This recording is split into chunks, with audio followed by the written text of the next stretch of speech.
நாம் ஆக்சுவலாக வந்துட்டு புதிய ஏற்பாடு ஸ்டார்ட் பண்ணியிருக்கோம். மத்தேயு 1 முடிஞ்சிருக்கு. இப்போ மத்தேயு 2 அதிகாரம் படிக்கிறோம். ஏரோது ராஜாவின் நாட்களில் யூதாவில் உள்ள பெத்லகேமிலே இயேசு பிறந்த பொழுது கிழக்கிலிருந்து சாஸ்திரிகள் எருசலேமுக்கு வந்து, யூதருக்கு ராஜாவாக பிறந்திருக்கிறவர் எங்கே?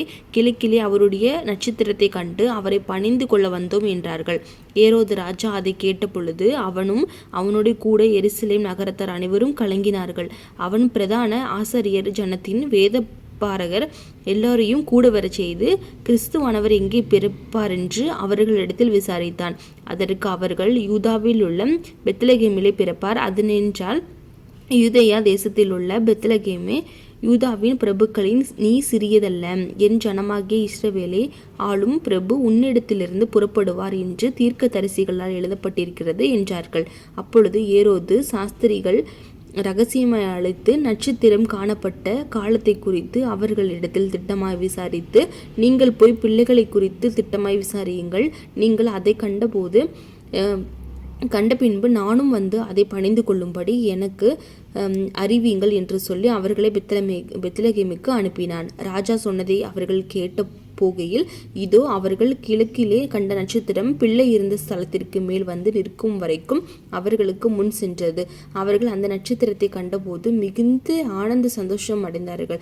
அவர்கள் அந்த வீட்டுக்குள் பிரவேசித்து பிள்ளையையும் அதன் தாயாகிய மரியாளையும் கண்டு சாஷ்டாங்கமாய் விழுந்து அதை பணிந்து கொண்டு தங்களுக்கு பொக்கிஷமாய் திறந்து பொன்னையும் தூப வர்க்கத்தையும் வெள்ளி போலத்தையும் அதற்கு காணிக்கையாய் வைத்தார்கள். பின்பு அவர்கள் ஏரோதின் இடத்திற்கு திரும்பி போக வேண்டாம் என்று சொப்பனத்தில் தேவனால் எச்சரிக்கப்பட்டு வேறு வழியை தங்கள் தேசத்திற்கு திரும்பி போனார்கள்.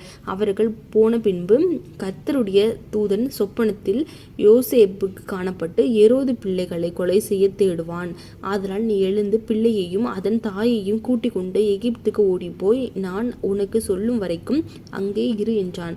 அவன் எழுந்து இரவிலே பிள்ளையையும் அதன் தாயையும் கூட்டிக் கொண்டு எகிப்துக்கு புறப்பட்டு போய் ஏரோதின் மரண பரியந்தம் அங்கே இருந்தான். எகிப்திலிருந்து தன்னுடைய குமாரனை வரவழைத்தான் என்று தீர்க்க தரிசிகளின் மூலமாய் கர்த்தரால் உரைக்கப்பட்டது நிறைவேறும்படி இப்படி நடந்தது. அப்பொழுது ஏரோது தான் சாஸ்திரிகளால் வஞ்சிக்கப்பட்டதை கண்டு மிகுந்த கோபம் அடைந்து ஆட்களை அனுப்பி தான் சாஸ்திரிகளிடத்தில் திட்டமாய் விசாரித்த காலத்தின்படியே பெத்லகேமிலும் அதன் சகல எல்லைகளிலும் இருந்த 2 வயதுக்குட்பட்ட எல்லா ஆண் பிள்ளைகளையும் கொலை செய்தான். புலம்பலும் அழுகையும் மிகுந்த துக்கம் கொண்டாடலுமாகிய கூக்குரல் ராமாவிலே கேட்கப்பட்டது. ராகேல் தன் பிள்ளைகளுக்காக அழுது அவைகள் இல்லாதபடியால் ஆறுதல் அடைந்திருக்கிறான் என்று எரேமியா தீர்க்க தரிசிகள் உரைக்கப்பட்டது அப்பொழுது நிறைவேறிற்று.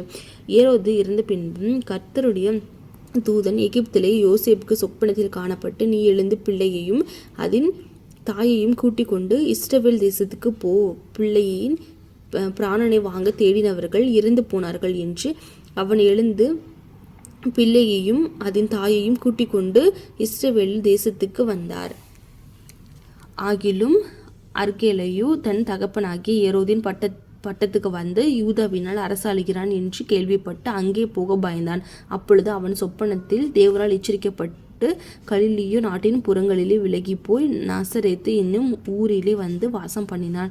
நசரேயன் எனப்படுவார் என்று தீர்க்க தரிசிகள் உரைக்கப்பட்டது நிறைவேறும்படி இப்படி நடந்தது.